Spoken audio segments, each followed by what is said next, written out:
शंकर के मंदिर में प्रतिदिन जाने वाले को और एक और चीज अपने स्मरण में रहे, अगर शिव के मंदिर नहीं जा सकते तो अपने घर में जो शिवलिंग है उस पर जल चढ़ाओ।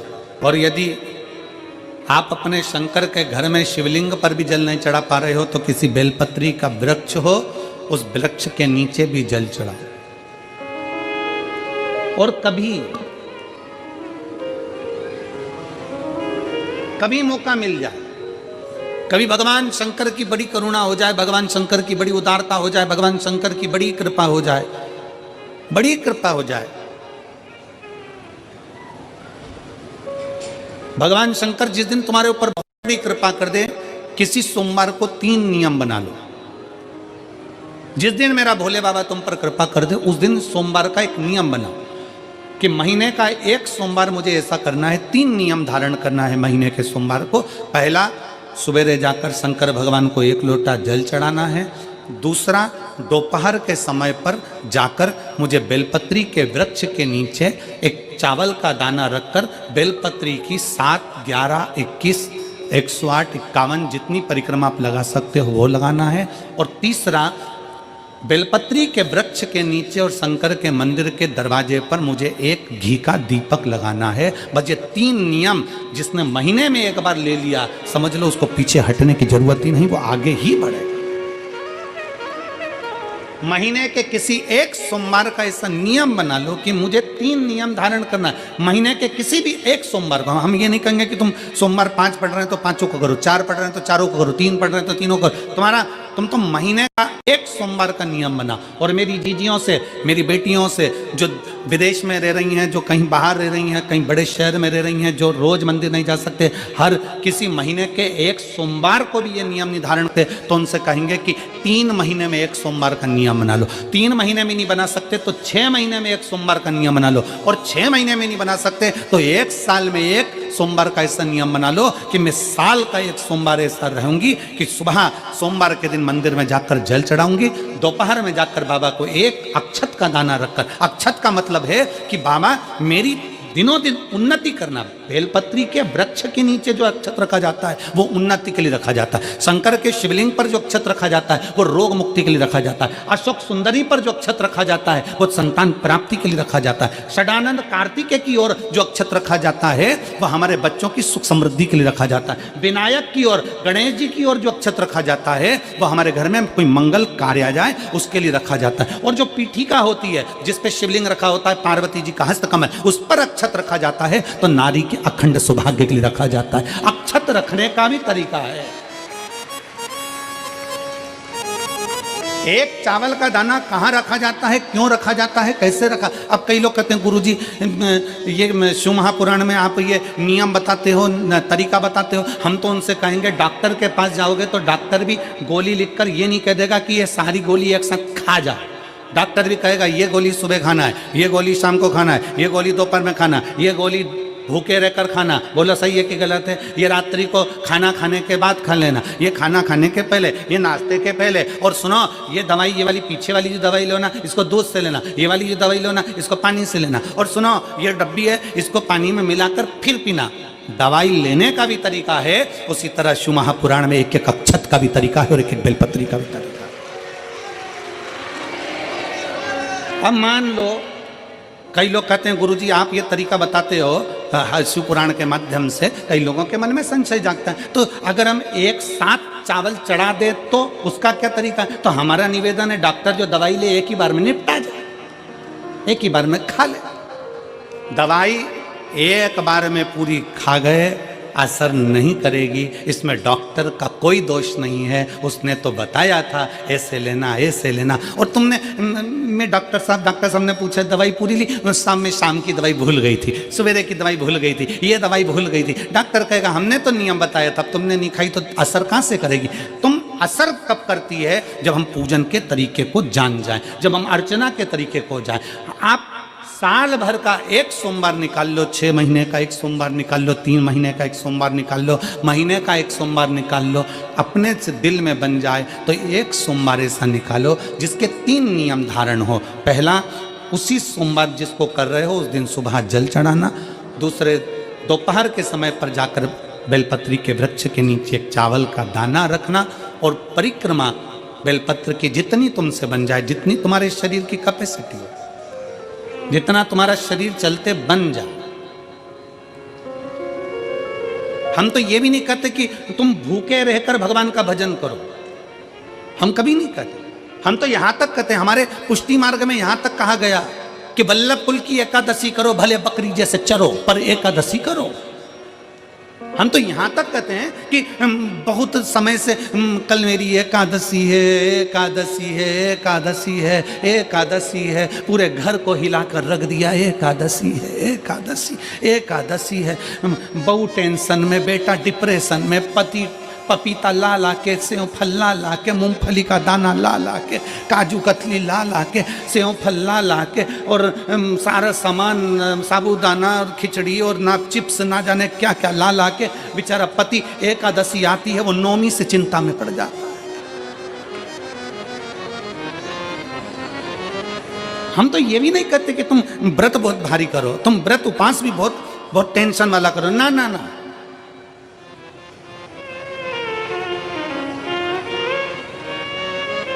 अपने को व्रत उपास भी इतना बहुत बहुत भूखे रह रहे हो, बहुत प्यासे रह रहे हो, और मालूम पड़े कि भगवान हमें मिलेगा, भगवान हमें मिलेगा। भगवान कहता है कि देख भाई, मैं भी भूखा नहीं रहता, तू भी भूखा मत रहे, मैं भी चकाचक रहता हूँ, तू भी चकाचक रहे, मैं भी अपने। और भगवान शंकर तो ये भी कहते हैं कि अपना परिवार भी मत छोड़ो। मेरे पास में पार्वती भी, एक ही देवता है जो विद फैमिली मंदिर में बैठता है। शंकर जी हैं तो पार्वती जी है, तो गणेश जी हैं, तो कार्तिकेय जी हैं, तो नंदी है, सब मंदिर के अंदर चाहिए। शंकर भगवान अपने पूरे परिवार के साथ। शंकर जी तो ये कहते हैं अकेले तुम क्यों रहते हो। शिव जी की एक बात अपने ध्यान में रखना, कितनी सुंदर बात है शंकर भगवान की, बहुत ध्यान में रखिएगा। आप जौहरी नहीं हो, हीरे को नहीं परख सकते, पर भगवान शंकर ने पृथ्वी पर जिसको जन्म दिया उसको जौहरी बनाकर पैदा किया है, उसको जौहरी बनाकर भेजा है कि आप भले हीरा को न समझो चलेगा, पर अपने नजदीक में कोई दुखी है तो उसकी पीड़ा को जरूर समझना। भगवान शंकर कहते हैं उसकी पीड़ा का स्मरण हो।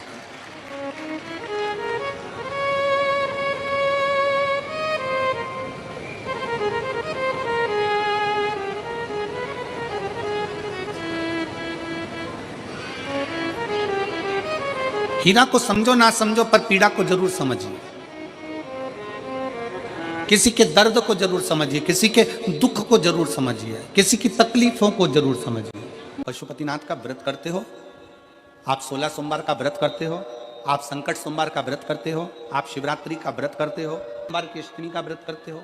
उन व्रतों में सारे व्रत करो, मना नहीं है, पर उस व्रत में अपना पूर्ण समर्पण परमात्मा के प्रति रखो। केवल खाना छोड़ा है, अन्न छोड़ा है, भोजन छोड़ा है, और दिन में सुबह से लेकर शाम तक 2-3 बार तुमने कुछ ना कुछ पाया है, वो व्रत हो सकता है आपकी दृष्टि में, पर हमारी दृष्टि में व्रत कौन सा है। शिव महापुराण की कथा कहती है कि सुबेरे आपका व्रत चालू हुआ, दूसरे दिन ब्रह्म मुहूर्त तक जो आपका व्रत आपने रखा है, भगवान का जो व्रत कर रहे हो, उस व्रत में एक बात अपने अंदर उतार कर रखो कि इस दिन मैं अपने मोबाइल का त्याग करती हूँ, पूरे दिन मैं मैसेज नहीं पढ़ूंगी, मैं देखूंगी नहीं, मैं अपशब्द नहीं कहूंगी, मैं जानूंगी नहीं। दूसरा, आज के दिन मेरा व्रत है, आज 1 महीने में, 15 दिन में, 2 दिन में, 20 दिन में मैंने अगर किसी से भी अपशब्द कहा होगा, आड़ा टेढ़ा कहा होगा, तो सबसे पहले आज व्रत वाले दिन मैं उसको सॉरी कहूंगी, क्षमा मांगूंगी और अपने हृदय से लगाने का प्रयास करूंगी। व्रत है। व्रत का तीसरा अंश, आज मेरा व्रत है, मैं आज के दिन किसी को भी अपशब्द नहीं बोलूंगी, किसी के लिए आड़ा टेढ़ा नहीं बोलूंगा, आज जितना बन सकेगा मैं सात्विक जीवन जीऊंगा। चौथा, आज मेरा व्रत है, आज के दिन मैं झूठ नहीं बोलूंगी, ना झूठ बोलूंगा सुबह से लेकर शाम तक। और पांचवा, आज व्रत वाला दिन है, जितना फलार मैं करूंगी उसका पैसा जोड़ूंगी कि 15 रुपए का मैंने साबूदाना खाया, 10 रुपए का बटाटा खाया, ये खाया वो खाया, सारा हिसाब लगाकर 55, 60, 70 रुपए जितने होते हैं उसमें से एक अंश निकालकर मैं उसका एक भाग किसी गौशाला में जाकर गाय को चारा जरूर दूंगी। आपका व्रत, आपकी साधना, आपका तप, आपका बल, आप कैसा कर रहे हैं। केवल भूखे रहने पर भगवत पद की प्राप्ति नहीं होती। शिव महापुराण की कथा कहती है कि भूखे रहने से भगवान की प्राप्ति नहीं होती। शिव पुराण की कथा कहती है भगवान को पाने की भूख बढ़ाने से भगवान की प्राप्ति होती है। भीतर से परमात्मा को पाने की भूख बढ़ाइए, भगवान को पाने की भूख बढ़ाओ भीतर से। हाँ, पुराण की कथा एक बड़ी सुंदर बात कहती है, व्रत आप करते हो, उपास आप करते हो, नियम आप लेते हो, पूरा किसको करना पड़ता है? तुम्हें नहीं। व्रत आप करते हो, उपास आप करते हो, नियम आप लेते हो और पूरा देवाधिदेव करते हैं, भगवान शंकर करते हैं। बस इतना जरूर याद रखें कि जैसे कुछ प्राप्त हो भी गया तो शिव को धन्यवाद देकर शंकर के दरवाजे पर जाते रहना, यह हमारा कर्तव्य है।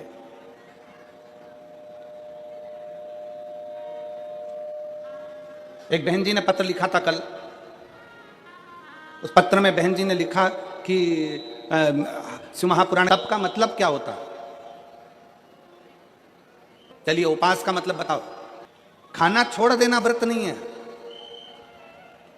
दूसरे का धन छुड़ाकर खाना छोड़ देना व्रत है।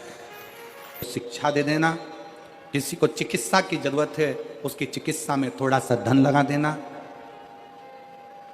कोई रोते हुए के आंख के आंसुओं को पोंछ देना, किसी के दुख में खड़े होकर उसको खुशियां प्रदान कर देना, ये दुनिया का सबसे बड़ा व्रत है, सबसे बड़ी साधना, सबसे बड़ा व्रत। मन साफ है तो सारी गलतियां माफ है, और अगर मन ही साफ नहीं है तो गलती कौन माफ करेगा भाई?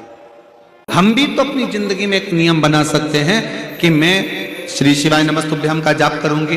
मेरी कॉलोनी में कोई शंकर जी का मंदिर है, हम 5-10 महिलाएं प्रत्येक सोमवार को 10 मिनट बैठेंगी। शाम के समय प्रदोष काल में 6 बजे 6:30 बजे बैठेंगे, 6:45 बजे 15 मिनट बाद उठ जाएंगे, श्री शिवाय नमस्तुभ्यम का जाप करेंगे, शंकर जी को भोग लगाएंगे।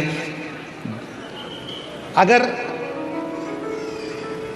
एक हफ्ते में 5 सोमवार पड़ते हैं तो 5 महिलाएं अपना नियम बना ले कि आज का प्रसाद थोड़ा सा, कुछ भी शक्कर, खड़ी शक्कर, कुछ भी मैं लेके आऊंगी, माँ भोग लगाएंगे, अपन 5 मिलकर श्री शिवाय नमस्तुभ्यम जपेंगे, प्रसाद बांट देंगे, अपने घर चले जाएंगे। ज्यादा ढोंग प्रपंच नहीं, दिखावा नहीं, कोई एक नियम। हमारे नजदीक में शंकर जी का मंदिर है, हफ्ते में एक बार नियम बनाएंगे, उस मंदिर में सफाई करेंगे। हफ्ते में एक बार नियम बनाएंगे, अपने नजदीक के शंकर के मंदिर को साफ करेंगे, क्लीन करेंगे। एक नियम अपने अंदर बनाओ शिव के प्रति।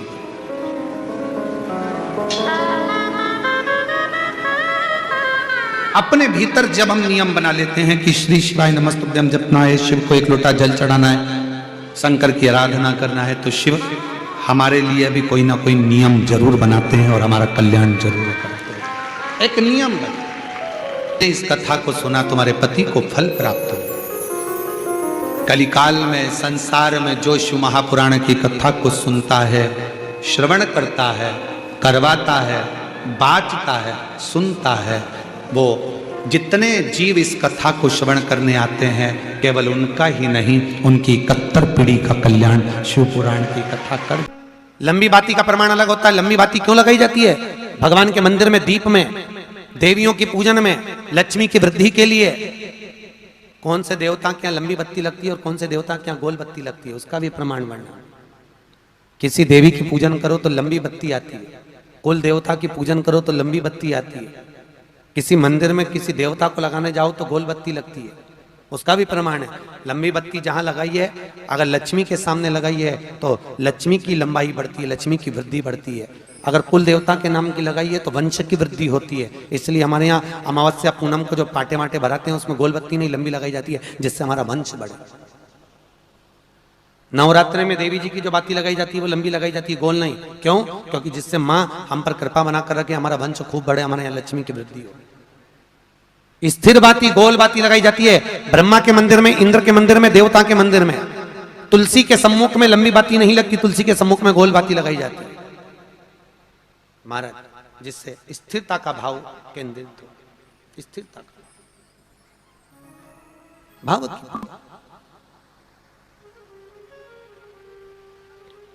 पीपल के वृक्ष के नीचे कभी लंबी बाती नहीं लगती।